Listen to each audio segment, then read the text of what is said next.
you're the bottom one. So see how Okay. mine, as I talk, and see how yours is like real little. Hello, my name is Miranda, but it's not moving. Hello. Oh, big one. Okay, there we go. Now it's moving. No, I turned it up, so you're fine. You can just talk normal. Oh. You can adjust the levels to anybody's voice. So like for me, like I talk pretty loud already, so mine's turned down, and then yours is gonna be turned up a little bit more. So it's perfect. It's fantastic. I never thought of myself as a quiet person, but okay. I mean, you're a little bit quiet. I guess so, yeah. Like, but I guess because I think when you say quiet, you think like you don't talk, but you talk. You just don't speak loudly in conversation. I guess, yeah, that's true. Well, when I'm coaching, I'm usually louder. Yeah, well, of course.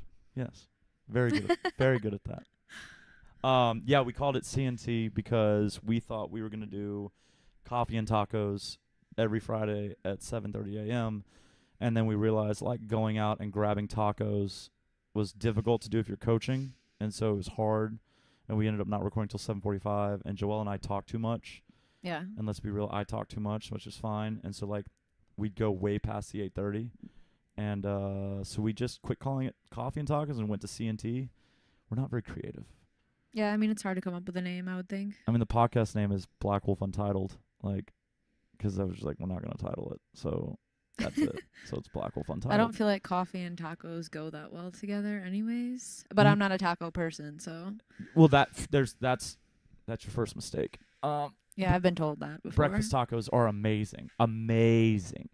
Man, I guess I didn't get you any while you're here. It's okay. I guess Not that mad means, about it. guess that means you'll have to come back. Yeah, it's kind of the two trends right now though. Like tacos are a hot thing down here. Yeah, it's everywhere. It's like, ooh, you gotta like tacos to be cool now. Yeah, yeah. But I'm not cool, so it's okay. It's the new donut.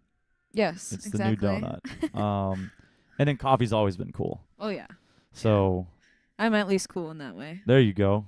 I got that going so you for don't me. have the tacos yet. But I can assure you that if you come down here, you're going to like tacos, because I think there's something to be said for like the authentic Mexican experience with it. Because right now, even in Houston, we have taco shops that I had told you, like the coffee shop that sells like white people donuts, because they're like $7 and $8 Yeah. for a donut. Like we have white people tacos where it's like $8 or $9 for a taco. If you go to a taco truck, it's like $1.50, maybe $1.50. But then you go to some dude like with a tie on, and he's like, "You want tacos? I'm gonna charge you $12." You're like, "Whoa, bro!" And then they're not even that good because they're trying to do too much with it. So like, you have to get like real tacos. And so when you're here, you're gonna experience that. You're gonna like it, because I mean the taco itself makes sense. It's usually like a meat and a cheese. Who doesn't like that? Okay, warm, like wrapped in a warm like corn, if that's authentic corn tortilla. If you like flour, that's fine. And then usually there's something else fun in there, like whether it's beans or plantains or something like that. So A fun ingredient. it's delicious. It's delicious. You're gonna love it. And the breakfast tacos do go with coffee pretty well. Like when I think when you think tacos, you think kind of like lunch or dinner tacos, and yeah, of course, Yeah. I'm not having that. But I mean, like Wisconsin, like if I came up to Wisconsin, I mean, are we going to Taco Bell to get tacos? Like what are my options No. up there? We have Mexican. Like, everyone raves about this restaurant. It's called La Fagata. But I don't really eat Mexican, so I don't ever really go there. Okay. To be honest, it's not a taco thing for me. I don't. Meat, yes. Cheese, yes. But I'm like, I'll eat breakfast food all day, every day, Yeah. every meal. Yeah. Pancakes, eggs. Yum. I'm happy. I'm a simple person that Is way. Wisconsin considered Midwest? Yeah. But it's north. I I guess yeah. we're talking mid in terms of east to west. Right. Yeah. Okay. I don't know. It's always been Midwest. Midwest. Okay. Interesting. Go well, Pat, go. Well, let's start with that. I guess I'm bad at intros. I usually, like, if you listen to our podcast, it's just me starting to ramble and then Joelle hopping in, and then we're like, oh, by the way, good morning. But let's catch everybody up. So I'm sitting here, and I've never said your last name. It's just Demark, right? Is there Yeah, anything? it's not Denmark. There's no N. It's not Denmark. So it's Miranda Demark. Demark. Yes. Okay. with the amazing Miranda DeMarc. She came down to visit us this week, and she'll be leaving us tomorrow morning bright and early. Always. We're going to roll the dice on the Uber driver. Hopefully she gets a good one for the trip back to the airport. But we'll jump into that story about the old man in the truck in a second. Sitting here with Miranda, and we finished the first 2 classes. She led the amazing ladies at 6 a.m. Crushed it. And they absolutely kicked ass. And I was fortunate enough to work with 5 and 6 a.m. over on the CrossFit mats. And now we're sitting here, and one little fun thing is we're going to try the brand new Bang flavors that are all coffee, which I am not a fan of energy drinks that try to do coffee. Like when Monster did that mocha thing, it didn't work for me.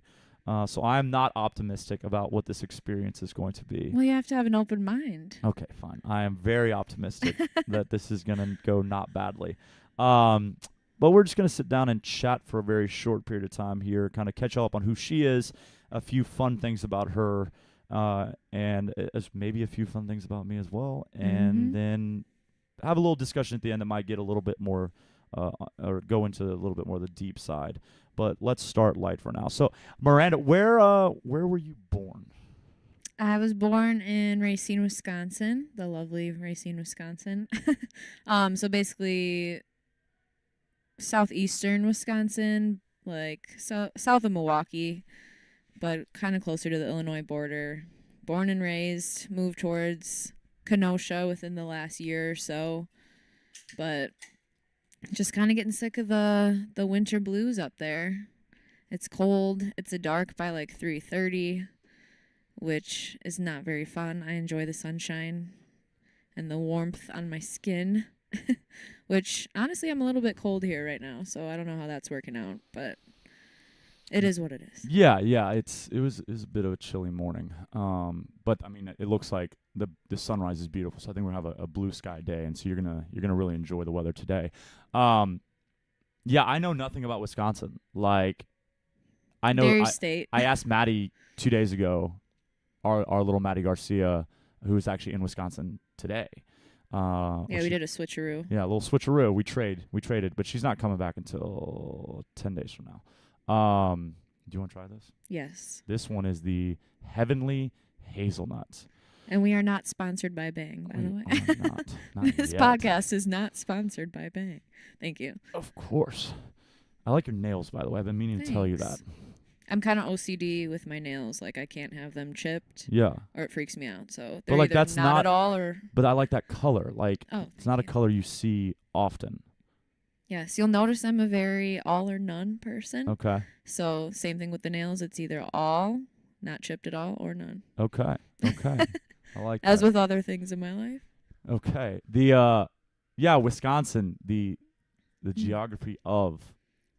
Y'all are on the western border with what? The Dakotas? Y'all. And then the eastern border with Illinois, and then the lakes, or Minnesota? Minnesota.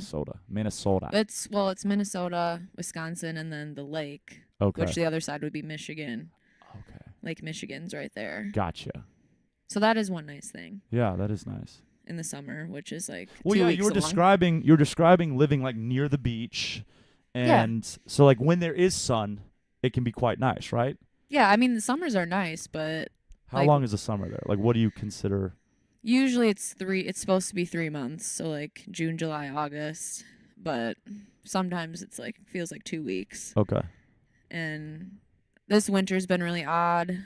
I actually believe in climate change, not to get crazy there, but like we've had 45 degrees this whole January for the most part, like all rain, no snow, and that's very atypical for us. So I don't know what's going on, but then my mom was messaging me to make sure I was alive the other day. And as mothers do, they do worry.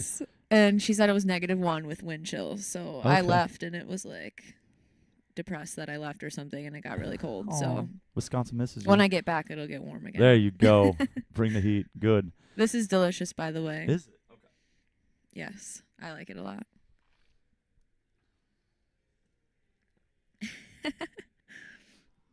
The verdict? Give me a second. We'll see. It's very sweet. I like my coffee very black. Yeah, I mean, I do too, but I think it tastes good. It tastes. I mean, like okay. It doesn't taste bad. It certainly doesn't taste bad. It tastes like it's like an after dinner drink though. Like I should be. Yeah, it tastes desserty. Yeah, it's very desserty, but it's like that's not. I just don't know if it's appropriate in the morning. Like I feel like I'd feel a little weird pounding this at 5 a.m. Yeah, I suppose. I think it's because it tastes like chocolate. Like there's that chocolate cream. You can't go wrong with chocolate, though. I don't trust people who say they don't like chocolate. Nobody doesn't like chocolate. Who doesn't like chocolate? Exactly. But like, I don't know if I want chocolate in my energy drink. Okay, well, you're just being picky at that I point. want to get jazzed up on candy. So Racine, Wisconsin. And then Kenosha, which I think I already told you. The only thing I know about Wisconsin is from that 70s show. Yes, like you any did. reference they made is the only, and they said Kenosha a few times. They were Packers fans. Like Red Foreman, I believe, was a Packers fan. So, and I like Red Foreman. So yeah, that's about the only experience I have with that. So lifelong Packers fan, I'd assume. Yes. My dad is a recovering Packers fan, he would say. But he never really liked Brett Favre, so I don't know how that works out. But he was a Rodgers fan. Obviously, we just fired Mike McCarthy, which a lot of people are happy about, so we'll see. I was a big Jordy Nelson fan, so I'm a little bit still recovering from that loss. But it's been a rough season. He got injured, then did he get traded or did he? Yeah. Okay. I think he was, I want to say Vikings now, but that could be wrong, so don't quote me on that. That's a tough trade right there if he's on the Vikings. Oh. Yeah. Yuck. Yeah. Jordy. No, he's a great receiver. He's awesome. No, Green Bay Packers. Yeah, I was a Brett Favre fan. I enjoyed watching him on SportsCenter every morning and all the highlights, the old gunslinger. So yeah, I mean, I was too young at that point to really care about football, so I just got into it like within the last couple of years. But well, I mean, that's probably good because if you follow Brett through the end of his career, things got real weird and and whether we're talking dick pics or weird. Didn't he play for the Vikings the last year? Yeah, Like all that, it got real weird. Yeah, he sent some photos to a journalist. What? Yeah. Oh, Google it. Oh, absolutely. It got a little funky. Like a super attractive New York City journalist, football journalist or reporter, sideline reporter, something like that. And then she leaked them because she wants the attention. And then nothing came of her. She's nobody now. And it didn't win-win for everybody. It didn't tarnish anything from him because we still think he was an amazing, sometimes inefficient, but an incredibly entertaining quarterback. So yeah, funny how that all shook out. But that's a whole discussion on like how should athletes like leave the game? Like should he have? I mean, because he did the I'm retiring, I'm not retiring, I'm retiring. Okay, maybe for real this time. And so like he kind of was in and out a couple of times, but like and then we all judged him. We're like, hey, be done. But if it's what you love. And also, you can get paid millions of dollars for it. Yeah, exactly. It's got to be hard to walk away from, you know. But anyway, so lifelong Packers fan. That's exciting. Very, very exciting. And I do think good things are happening in Green Bay. I think Rodgers is getting a little bit weird now, but he's still got to be the most talented quarterback in the game right now. Well, they always blame the girlfriend every time, which I don't know how I feel about that, but it was Olivia Munn for a while, right? Yeah, it was someone else now. But everyone always says he's better when he's single, so I don't know. It's whatever. So, okay, fun question. What were you going to be when you grew up? When you were like 12, what did you want to be when you grew up? I actually found a paper from kindergarten where you like fill out all the stuff or your mom helps you fill it out or whatever. And what I had put down at whatever age you are in kindergarten, 5 or 6, that I was going to grow up and be a cowgirl. There you go. There you go.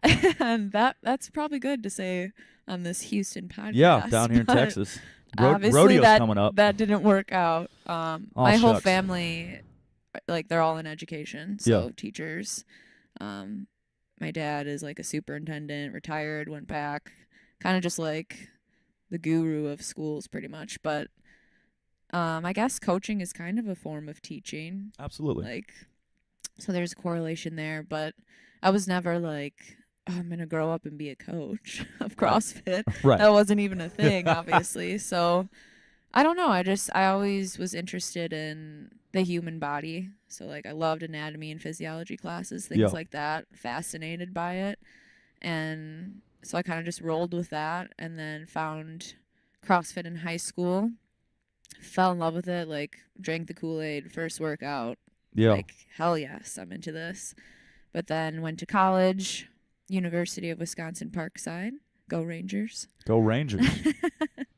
Shout out. Did you have a mascot? Like, what does a Ranger mascot look A like? ranger, yeah, it's like a bear, I guess. Okay. Kind of. Okay. Just like a brown looking bear. We were green. Green was our color. But studied exercise science there, and then as I was finishing up my degree, I needed like field work or internship hours. I had already had my L1 at this point, and decided I was going to work at a CrossFit gym to kind of intern there and cover those hours as I finished my degree. And then I ended up staying for the past 2.5 years or so, coaching CrossFit. Just completely fell in love with it. Got my L2 and hopefully L3 someday. So we'll see. I still don't. I was gonna ask you that because I don't understand why you hesitate when it comes to L3. You hesitated in the email, and you hesitate as you bring it up yourself.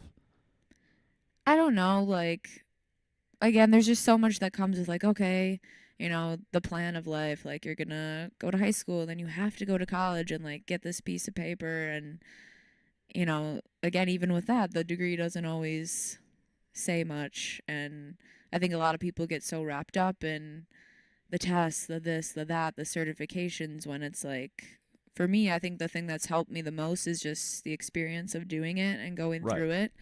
I always like to learn, but I feel like there's multiple ways to go about it. So I'm not like yes or no, or no, it's just a stupid test. I'm not saying that, but I don't know. I think there's a lot of ways now, especially too, to like acquire information. Like there's so much out there now, like even podcasts or, you know, whatever things to learn, and especially things like CrossFit, or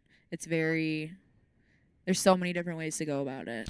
Yeah, so that I completely agree. I think that if we look at the level 1, the level 2, and the level 3, in terms of what you actually learn in those moments, I don't know if you could say it's much. Right. I think the time, I love the weekends, like the L1 weekend. So I got my first level 1 in December of 2011, I believe. And then I didn't level up, and so 5 years went by, and I had to re-up in 2016. So I got to go to a second level 1. And I say I got to because I love that weekend. I think the level 1 weekend, especially once you've been coaching.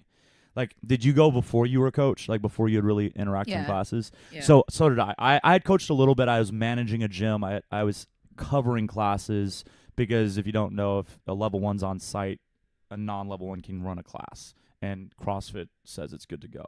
Now, there's a whole bunch of discussion that be had there. And where I came from, which I'm grateful to have come from there, it was very much, hey, man, go take that. I don't want to coach them. And so I coached a little bit.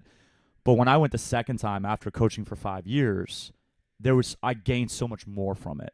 Right. Whether it was the questions I could ask, now I know what mattered. And so when they would kind of talk, because they give you so much information, it's not that it's not relevant.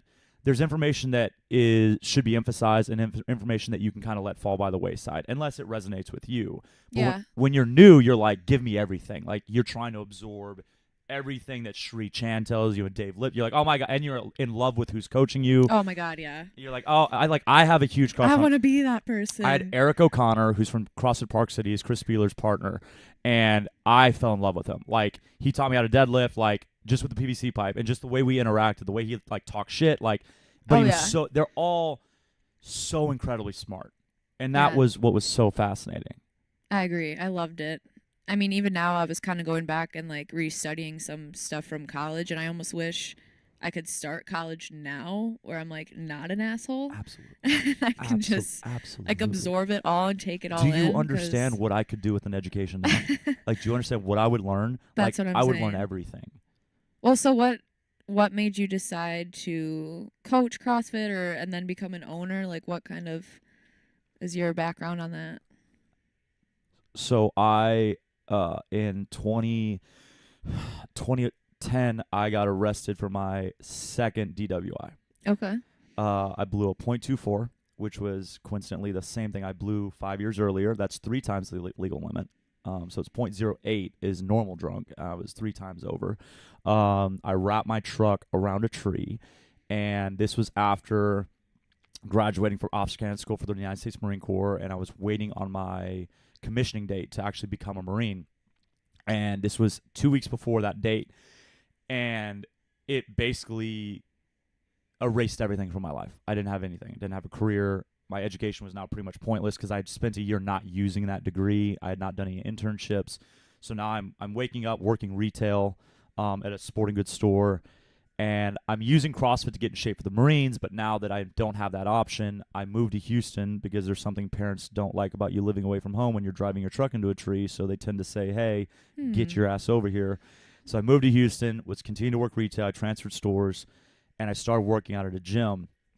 And I'd always been a coach. I played college soccer, and then I coached a men's club team at UTSA.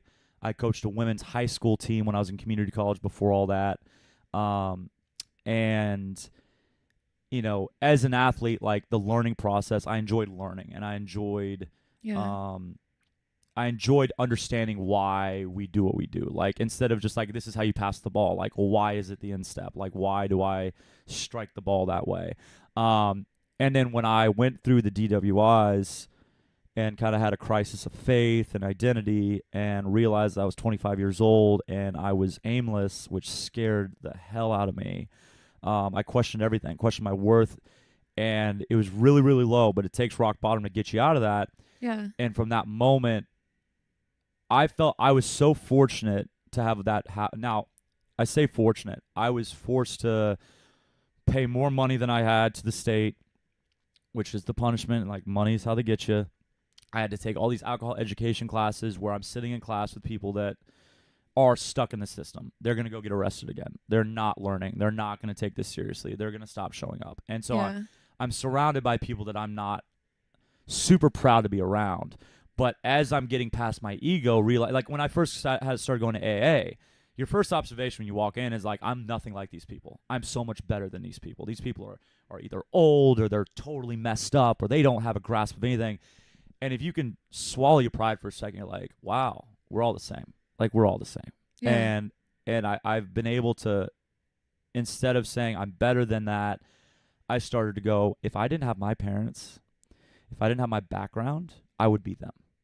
As soon as my career was taken away, I'd be lost. I'd be in the system, maybe even homeless. Because, like, what am I supposed to do? Yeah. If I don't have my mom and dad to help support me and say, hey, we're really disappointed, but we still love you, you can live here. If I had to pay rent, if I had any other job, I had to go to probation. Like, I had to meet my probation officer in the middle of a day. Like, so if I'm working a real job, hey, guys, I got to be gone for 3 hours because I got to go meet my probation officer for a DWI. Right. Okay, well, you're fired. Like, it would have never worked. I was so fortunate for my circumstance, and I was able to realize that most people aren't. And I was forced into those situations to be allowed to learn. And I realized that most people aren't going to be that. So what if someone never hits rock bottom? Who's going to take care of them? Who's going to show them what they could be? And that's where coaching came in. And it was, as a coach, I can help people fulfill their potential. And I think that the biggest thing that plagues society right now is a lack of hope.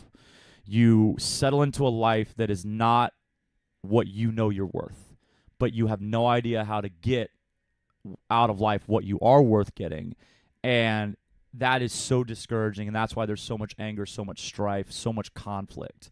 And, I mean, that's a little cheesy, but I really mean it, man. When I'm hopeful, there's no such thing as depression.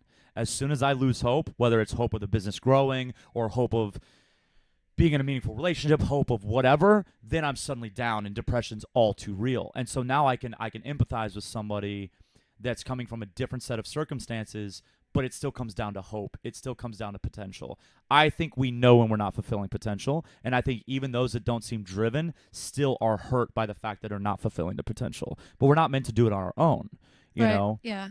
And so that's where it came from. And I started working at the gym I was working out at, because, and I don't know if I told you this, but basically we were at lunch one day as a group.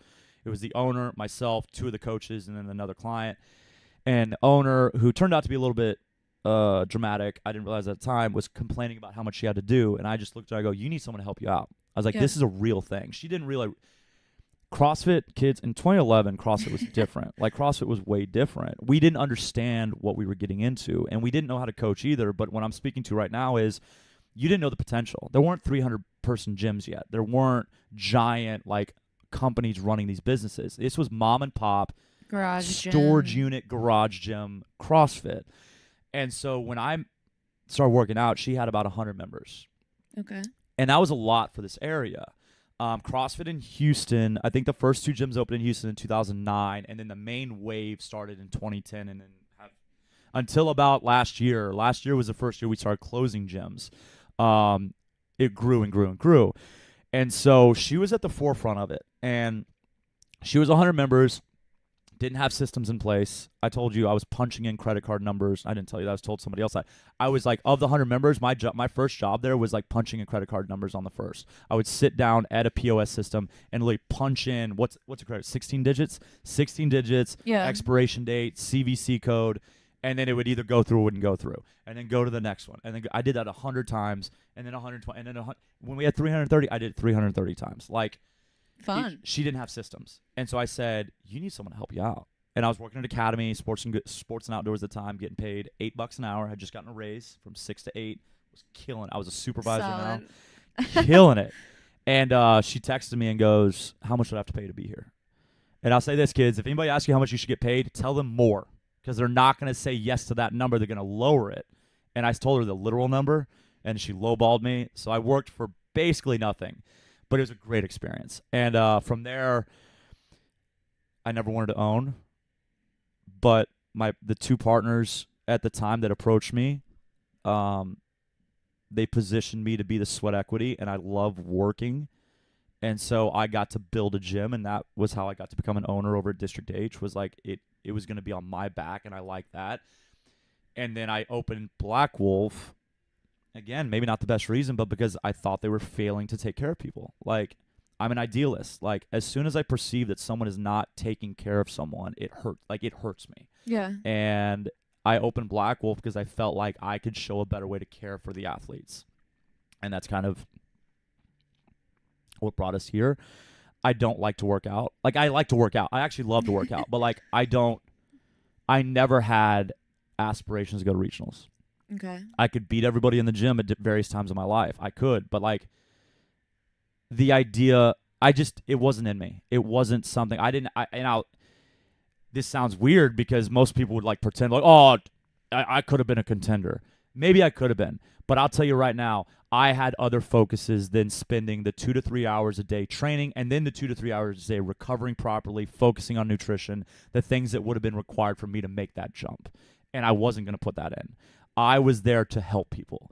And the fact that I like to be active was just kind of a side thing. And for me, it's actually been a struggle as a result because working out is my escape, but I can't escape into what I own or I can't escape into where I live. And so that's the conflict I'm facing right now. Yeah. So I got into it to care for people, but it's kind of been at the detriment of myself at various times, including kind of this period of my life right now. Yeah, I mean, I guess I'm a little bit more, or started on the opposite side of that where, you know, I've played sports my whole life and I loved competing. I was always very competitive. What sports did you play growing up? Everything. All of them. But my biggest one, or my biggest love was always basketball, which you guys can't see me right now, but I'm 5'2". So I was point guard for a long time and then shooting guard, and I loved it. But anyway, so competition or being competitive was always something I really enjoyed. And so I kind of wanted to see how far I could get CrossFit-wise. Started training heavily for regionals, you know, and I was doing kind of what you were saying, like I don't care what anyone says, in order to be a professional athlete, at least in this sport, you got to put the time in. Like, there's no other way. And so I was putting in almost 4 hours a day. Like, all I did was eat, sleep, train, and I kind of became an asshole. And because at that point you're kind of selfish, like you don't really have another option. And I didn't like that version of myself, and I think I kind of lost a little bit of my identity in that, which I think can happen with a lot of people. And it came to the point where I was like, okay, what if I were to get injured or something and I couldn't do CrossFit? Like, who am I then? And just kind of realizing that you're so much more than like just what you do, you Right. know, like it comes down to your character, and that's something that you'll always have. Whereas, you know, and that's one thing we can talk about too is where's CrossFit as a sport going to go anyways? Like, obviously regionals is not a thing anymore. It's pretty tough to get to the games at this point. And even then I kind of was like, all right, even if I made it to regionals, I stood up there, you know, it's kind of to the point of like, now what?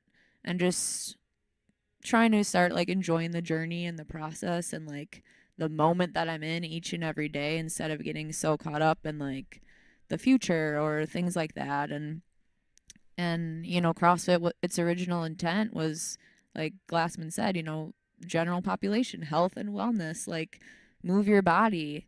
And they actually just released a video not too long ago of like some old guy doing a burpee. Did you see that?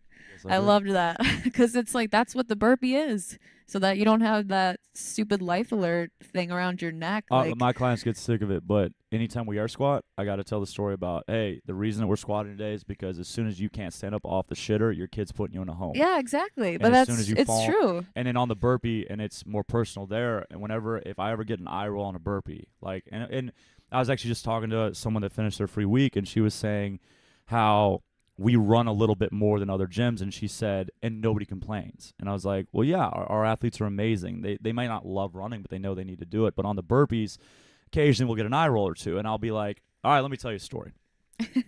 And I mean, and it's I can tell it in a joking fashion, but it's a heartfelt story. My grandmother, my dad's side, my uncle found her in her house on the floor after what they're estimating to be 18 hours. She couldn't get Wow, off the yeah. floor. And that's not to say, like, I don't want to be so callous to be like, well, she did burpees, but like maybe if she had any train, like if in the years before, obviously not that year because she's already kind of reaching decrepitude and all that things, but the musculature stays with you. And even more important, the motor pattern stays with you.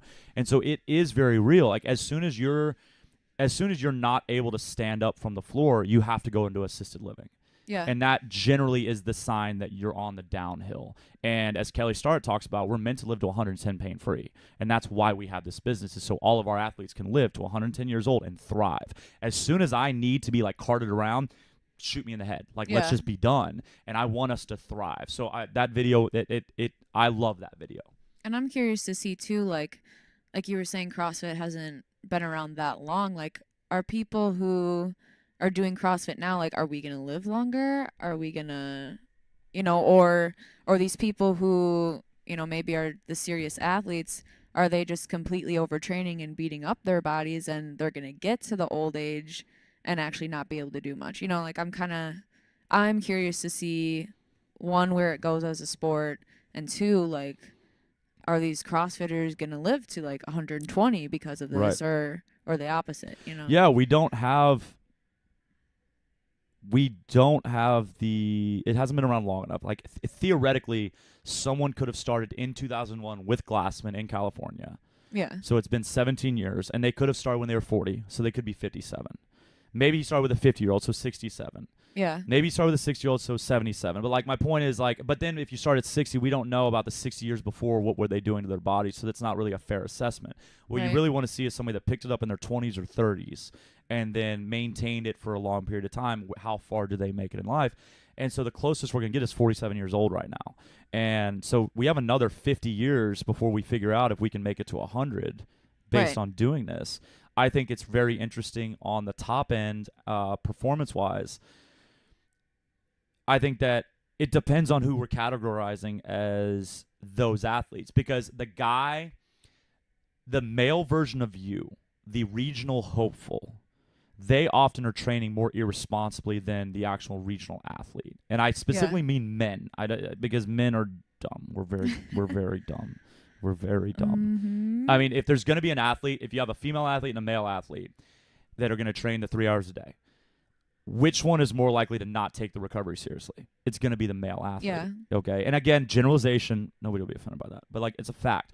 So if someone's like constantly throwing 315 over their head, but they're landing in their toes, but they're strong enough to do it, but they do it 1,000 times in their lifetime, eventually their knee's going to break down. Eventually Yeah. they're going to hobble around, But I think then there's an opposite thing. They may not walk well, but like, what about their like blood work? I still think that should improve. Yeah. Unless they're that's training true. such stress levels that like cortisol is being released. We're getting real fancy here, but like, I have to believe no matter what, you're moving towards health. Exactly. Yeah. No, I definitely agree with that. And obviously there's many factors that go into it, but I'm curious to see like what ends up happening with all of that. Yeah, I mean, and I think it's fascinating. Like the athletes you're able to meet this morning, 5 a.m. and 6 a.m. Like, those are the people. Those are general population people. Those are people that would be great, that are great, will be great evidence to what CrossFit can do. Yeah. Because they're training 4 to 5 days a week. They love a PR, but they don't care. They're not staying awake at night going like, man, I can't believe I couldn't snatch my body weight. Like, Right. they're not so obsessed with it. They are doing this for health and wellness with the side effect of looking better naked, the side effect of having performance goals. Yeah. So they're great evidence of, and really all of our athletes are this way. But speaking to who we met this morning, they're the ones where you're like, man, I would have to think that their lives are going to be longer and better, a higher quality as a result of consistency, so long as we're taking nutrition seriously as well. Well, yeah. Yeah. And I think a lot of people, they always say nutrition is the foundation, but I would kind of argue that sleep is the foundation. Like, I've had Yep. so many people, like, honestly, if you're not getting enough sleep, you probably shouldn't even be training at that point. Like, sleep should be pretty close to number one, I think. Absolutely. For health. It's certainly in a world where we're looking for life hacks. Yeah. We want shortcuts. If you drink apple cider vinegar, you're going to lose weight. Okay. If you Here's your magic pill. If you eat celery, it's negative calories. In a world where we're searching for these shortcuts, if you would just sleep another hour, if you sleep another 2 hours, if you would turn out the lights instead of sleeping with a light on, Yeah. if you would not watch TV before you went to bed, there's all these little things that, like, maybe they're even obvious. Like, we talked about that. Like, hey, how'd you sleep last night? Now you're in a hotel. Yeah, I'm not in my normal. Not at all. Normal situation. But like, let's say your answer to how you slept last night was your answer for like sleeping normally, and I'd just be like, what do we need to do? You would know. You would be able to make a list of things you could do better to Yeah. set yourself up for that. So we often know the answer. Nobody's ever shocked me like, hey, you should sleep more. But I think we don't understand the opportunity. But you know how good I feel when I sleep? Like, do you understand? I want to conquer the fucking world when I sleep. And Yeah. when I don't, I want you all to die. I'm just like, please, everybody go away. I don't care if I don't pay my bills. Please just leave me alone. And it also goes to food. I will eat so healthy when I'm full of energy. If I'm tired, a little bit of fatigue, I'm like, chocolate? Yeah. Where's some chewy candy? That sounds good. Right. And that's decision fatigue. That's being mentally exhausted as well. If you don't sleep, your mind fatigues quicker, and then you make weird decisions. Should I go to the gym? Man, I'm exhausted. And let's not say I slept 2 hours where I shouldn't go to the gym. Like, let's say I slept enough where I could train. Yeah. But I'm going to make the easy decision when I'm tired. I'm not going to make the tough decision. I'm going to look for the way out because I'm exhausted. But that doesn't mean I'll go home and be like, well, I messed up last night. I better get it right tonight. I don't think we appreciate it. Right. Yeah. But I don't know. I mean, how does that change? What do you mean, like appreciating it more? Positioning people to understand the opportunity that they have. Yeah. I mean, that's always a tough one. Like, that's why I always try with athletes is like get to the root of the real reason they're doing it. And like we've talked about this before of, okay, why are you here? Why did you choose CrossFit? And, the common one is I want to lose weight, which is great, but it's always like, okay, well, why do you want to lose weight? Right. Like, and maybe the person saying that is someone who doesn't even have weight to lose. And Right. you look at them and it comes down to like, okay, maybe self-confidence is an issue or, maybe, and that's, if we want to get into this, is kind of the reason I got so intrigued by like mindset coaching or training because Right. So tell us what certification process you're going through right now for that. It's called the MRCC, so it's Mindset Rx'd, which is like a brand, I guess, coaching certification. And one thing that I was seeing and noticing when talking with athletes was always, people get so obsessed with RX or scaled, or at Mhm. least that was with most of the gyms I was at. And it was like, did you move well? Did you have fun? Did you push yourself? Like, Right. I don't care what weight you use. I don't, as long as you like I said, looked good, did well. So what I was kind of noticing was anytime I was coaching and I was like asking for scores or whatever, someone would be like, they would tell me their score and be like, but I scaled it, or Yep. but I only did But this, and yep. and it Yes. was like all these buts, and I'm like, what do you mean but? Yes. But you showed up and you did work and you did awesome. Like, Yes. and so there was a lot of buts, and then there was just different conversations with particularly a lot of the women that I dealt with and it can be men too, but like, you know, my husband's telling me this or that and I'm not good enough, and just Mhm. always there was a lot of struggle there that I became a lot more aware of, I guess. Right. And I just felt like it was an area that we lacked a lot in this field. Like, everyone's okay, we're doing the physical stuff, we're working out, we're talking nutrition. People at least know what macros are now. They know to fuel their body, whatever. Right. But the one thing we're not doing is focusing on the mindset, and that literally affects everything. That's your whole thing right there. Even whether you are conscious of it or not, you made the decision to come here and you're talking to yourself in your head the whole time you're working out. Right. Like, and so I wanted to, one, fix that for myself because I have a lot of my own issues, but, and then eventually be able to help others with it. And I think too, with that, I got this idea in my head that I had to be perfect in order to help other people and coach people. And it's like, one thing that one of my coaches I work with was, he always said, the broken heal the broken. So like, I'm going through all these struggles and maybe I'm not perfect yet, or I haven't figured it out yet, or whatever, but I can still help other people. And even though I'm going through this, I can speak to other people on all these experiences that I'm dealing with. So Right. it's something I'm really passionate about, and I think it's a really cool I think there's a lot of opportunity there too. I couldn't agree more.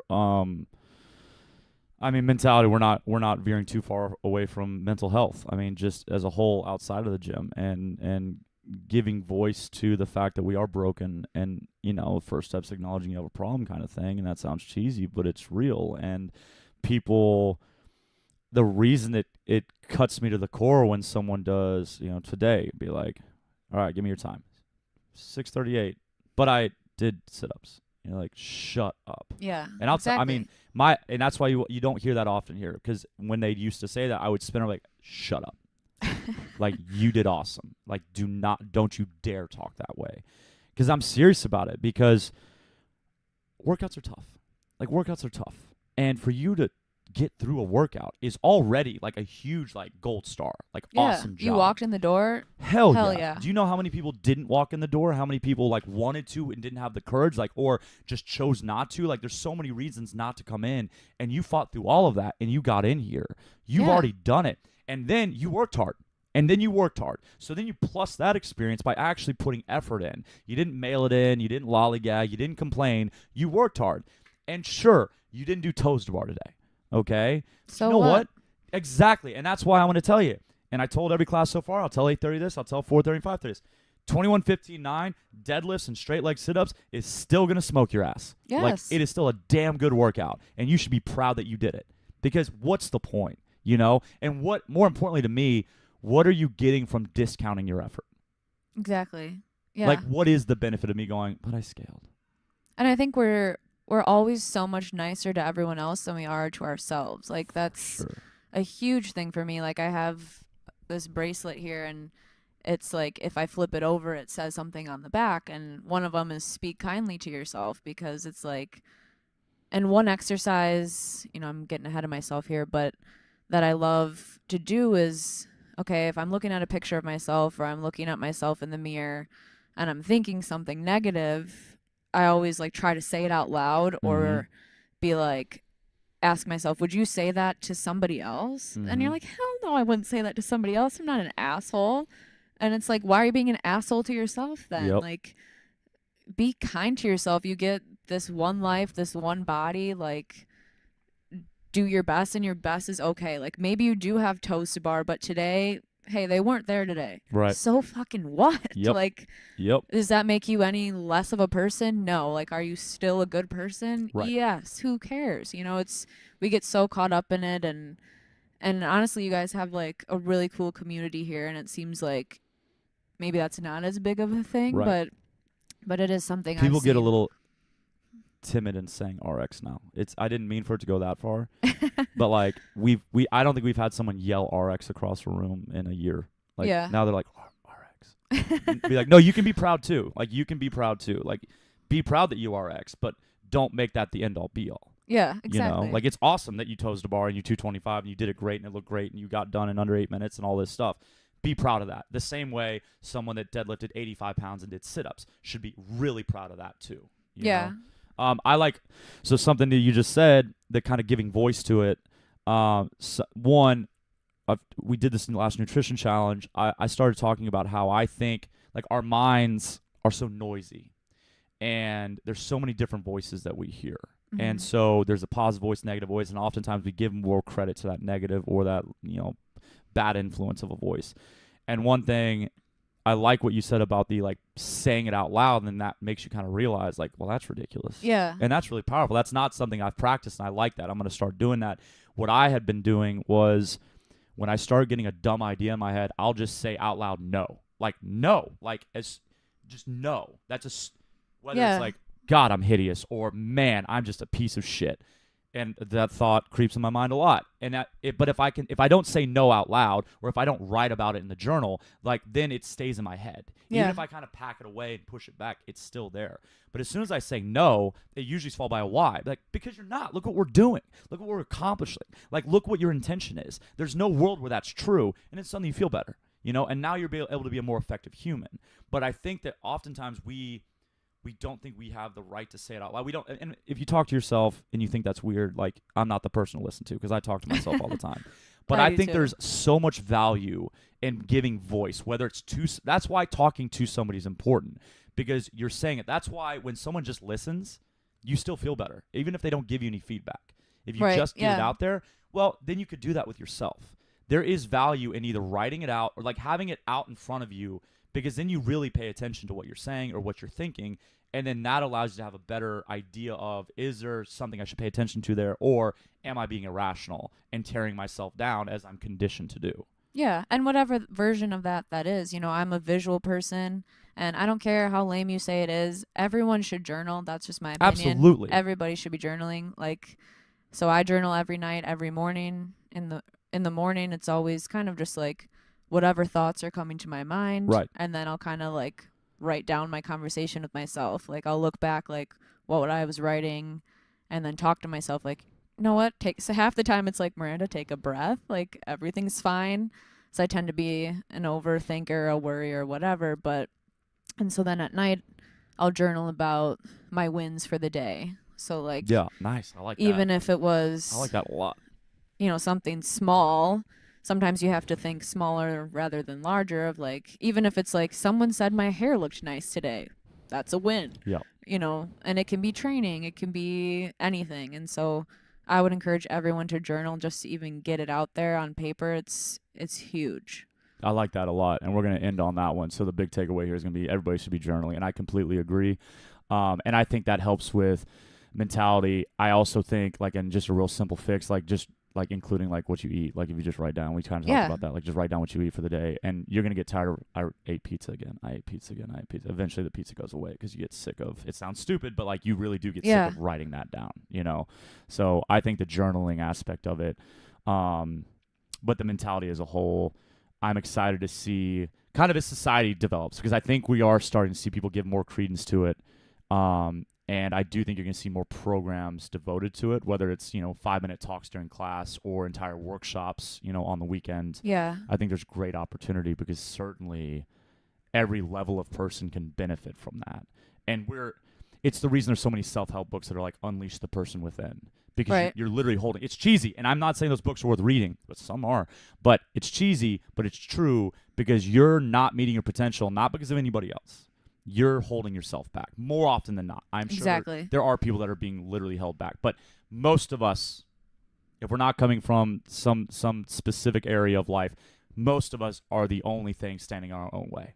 Exactly. And it's our interpretation of how we see the world that prevents us from doing more. Well, Miranda, it is time for the 8:30, so we are going to step out of here. Thank you for being here. We're going to leave them wanting more. Thank you for having me. You were awesome. And y'all, Joelle will be back next Friday, so we'll be back to normal. Thanks for listening, and we will see you soon. Bye, guys.